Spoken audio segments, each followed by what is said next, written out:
So the board has reported today what they've been doing on corruption, but this is going to probably go on for another 18 months or more as more effort is put into this process. And certainly we're going to get to a point where more charges will be laid. But organizations like Trillian and others should know that the game is up.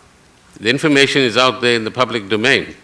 Don't they want to also go to the NPA or whoever, confess their sins and return the money that is due to Eskom? At least that's one example that McKinsey might have set in the positive sense.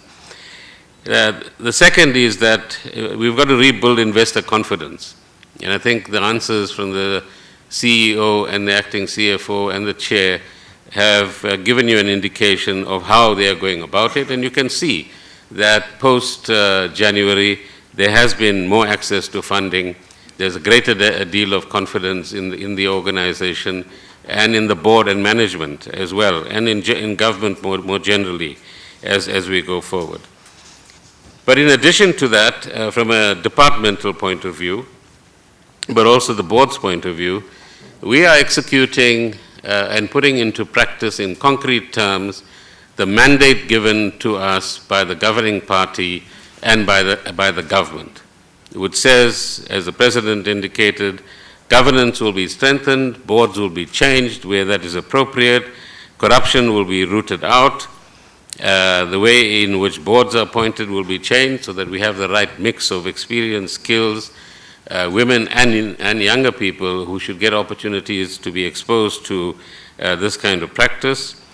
Boards should not be involved in procurement. None of you asked the question, but that's one of the steps that they've taken, that there will not be any direct interference or interventions in the procurement process, and this is happening in other SOEs as well. And that's the first of many steps that need to be taken to overcome, if you like, the sins of the past, because boards and others played a key role in ensuring that the inverted commas right people got the business that they should have got at that particular point in time. External audit processes need to be strengthened as well. And I think we're all familiar with the fact that the audit profession has its own challenges, both here in South Africa, but internationally as well. And more rigorous standards need to be applied within those firms so that we can get a true reflection of what's going on. And the question has to be asked at some stage. Where were the auditors all these years when these corrupt acts were actually going on? And whom do we hold accountable?